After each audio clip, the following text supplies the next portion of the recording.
नमः संस्कृताय। प्रिय विद्यार्थियों, यदि आप भी संस्कृत विषय को लिए हुए हैं कक्षा 12 में, तो आपका कैसा पेपर आएगा और कहाँ से कितने नंबर का पूछा जाता है और कौन से प्रश्न महत्वपूर्ण है जो आपको याद करना ही है, क्योंकि उनको हर बार आना तय है। तो आइए अंक विभाजन समझ लेते हैं। देखिए, आपका ये जो प्रश्न पत्र है आपका 3 खंडों में विभक्त किया गया है। कितने खंडों में? 3 खंडों में। देख सकते हैं, पहला आपका ये गद्य खंड है जिसमें आपको गद्य पढ़ना है। दूसरा आपका खा में यानी पद खंड है, ठीक है। और तीसरा आपका ये जो है क्या है? तीसरा आपका जो है ये जो है नाटक, यानी कि यहाँ पर नाटक है। और देखिए अलग इसमें देखेंगे तो आपका फिर नाटक में क्या पढ़ना है, और फिर अलंकार एक छोटा सा खंड है, और एक आपका व्याकरण का खंड है, ठीक है। तो अंकों का विभाजन समझेंगे, कहां से कितने प्रश्न आएंगे। देखिए पहला खंड में आप देखिए ये जो आपकी चंद्रापीड़ कथा है, देखिए अंक भी यहां पर थोड़ा मैं और जूम कर देता हूं ताकि अंक भी आपको दिखाई देता चले। तो देखो यहां से आपका चंद्रापीड़ कथा से 20 अंक आपके पूछे जाएंगे। गद्यांश दिया जाएगा, उसके प्रश्न उत्तर पूछे जाएंगे, दो ये आपका 10 नंबर का पूछा जाएगा। फिर कथात्मक पात्रों का चरित्र चित्रण, इसमें यानी चंद्रापीड़ का देखिए आपको याद करना है। चंद्रापीड़ चंद्रापीड़ और कादंबरी, चंद्रापीड़ कादंबरी दो लोगों का याद कर लो तो ये आएगा। चंद्रापीड़ का हमेशा आता है, ठीक है। तो 4 नंबर आपके ये पक्के हो जाएंगे।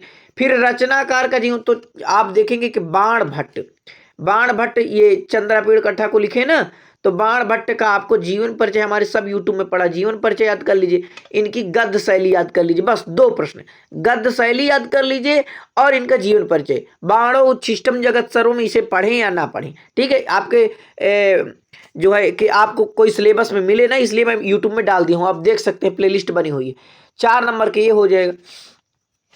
फिर देखिए संदर्भित पुस्तक से संबंधित बहुविकल्पी प्रश्न, तो इनको भी मैं अभी जल्द डाल रहा हूं, तो आपके 2 नंबर यहां से पक्के हो जाएंगे। कैसे? बहुत, अगर आप इस गद्य को पढ़े ना, इस गद्यांश को पढ़ें तो भी आसानी से इन प्रश्नों के उत्तर दे ले जाएंगे। इसके बाद जो खंड दूसरा है आपका, तो यहां से देखिए 20 अंक पूछे जाएंगे। इसमें देखिए किसी श्लोक की संदर्भ सहित हिंदी में व्याख्या आएगी, तो ये आपका 7 नंबर का आएगा। किसी श्लोक की संदर्भ सहित संस्कृत में व्याख्या लिखना हो, ये भी 7 नंबर का आएगा। और फिर देखिए यहाँ पर जो आपके रघुवंश महाकाव्य के लेखक है वो कालिदास है, तो कालिदास का आपको परिचय पता करना है, उनकी काव्य शैली पता करना है, ठीक है। इतना आपको यहाँ पर ये 4 नंबर का आपसे पूछा जाएगा। और देखिए इसके बाद आप देखेंगे काव्यगत तथ्यों और भावों पर आधारित यानी बहुविकल्पी प्रश्न आएंगे 2 नंबर का, तो इसी से आप जब पढ़ेंगे तो आसानी से समझ जाएंगे। इसके बाद देखिए नाटक ये जो है नाटक में कौन सा नाटक लगा है आपको बता रहा हूं, तो 20 अंक यहां से भी पूछा जाएगा। अब यहां पर भी कालिदास का ही जो है नाटक लगा हुआ है, ठीक है, कालिदास का ही नाटक लगा हुआ। कालिदास का विश्व विख्यात नाटक अभिज्ञान शाकुंतलम है, ठीक है। ये चतुर्थ अंक आपको पढ़ना है। तो पाठगत नाटक के किसी गद्यांश अथवा पद की संदर्भ सहित हिंदी में व्याख्या, तो यहां से देखिए ये जो है गद्य लिखे जरूर है लेकिन गद्य कभी नहीं पूछते। ये जो है पद का एक श्लोक देते हैं और उसी में से आपको हिंदी में व्याख्या करनी, तो ये 7 नंबर का है, ठीक है। और फिर जो नाटक यानी सुक्ति देता है, ठीक है। अब मैं महत्वपूर्ण सुक्ति बता दी हूँ, आप देख लीजिए यूट्यूब में पड़ा हुआ है। कौन सी 3 सुक्तियां याद कर लो, उसी से आ जाता है, ठीक है। तो 7 नंबर यहां से बन जाएगा आपका। कालिदास का परिचय आप पढ़े ही हैं, तो यहां पर आपने पढ़ा ना कालिदास का परिचय, ये देखिए यहां से कवि का परिचय काव्य शैली, तो परिचय यहां से काव्य शैली आपने, तो यहां पर आप एक नाट्य शैली। और 2 प्रश्न और बता रहा हूं आपको, ध्यान रखना। एक है आपको उपमा कालिदास, तो इसको भी याद करना है। उपमा कालिदास, कालिदास की नाट्य शैली, ठीक है। तो ये और संदर्भी पुस्तक बहुविकल्पी प्रश्न 2 नंबर के पूछे जाएंगे, तो इसे आसानी से कर ले जाएंगे।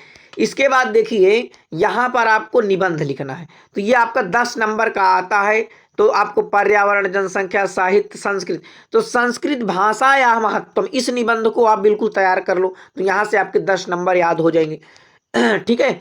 अब 3 नंबर का अलंकार है, तो आपके रूपक अलंकार दिया है, रूपक और उपमा, तो ये देखिए बिल्कुल संक्षेप में है, तो दोनों को मैं यूट्यूब में डाल दी हूं, तो वहां से आप इसे पढ़ सकते हैं। अब रहा आपका व्याकरण का, तो देखिए आपको अनुवाद आएगा, ऐसे हिंदी वाक्यों का संस्कृत में अनुवाद जहां उपपद विभक्तियों का प्रयोग हो, तो आपसे उस प्रकार का अनुवाद नहीं जहां पर उपपद विभक्ति, का प्रयोग होता है, ऐसे अनुवाद पूछेगा। ठीक है, मैं आपको बता दूं, कोई दिक्कत नहीं। कारक विभक्ति, समास, संधि, शब्द रूप, धातु रूप, प्रत्यय और वाच्य परिवर्तन, इतना आपका सिलेबस है। वाच्य परिवर्तन 2 नंबर का आएगा, प्रत्यय आपका 2 नंबर का आएगा, शब्द रूप आपका 3 नंबर का आएगा, धातु आपका 3 नंबर का आएगा, संधि आपकी 3 नंबर की आएगी, समास आपका 3 नंबर का।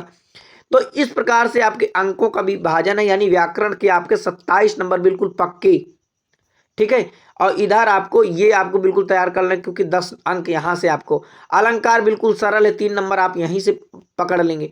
तो सब यूट्यूब में हमारे पड़ा हुआ है, जो आपको नहीं मिल रहा तो आप कमेंट करके बताइए। इस प्रकार से आपको तैयारी करना है। नमः संस्कृताय।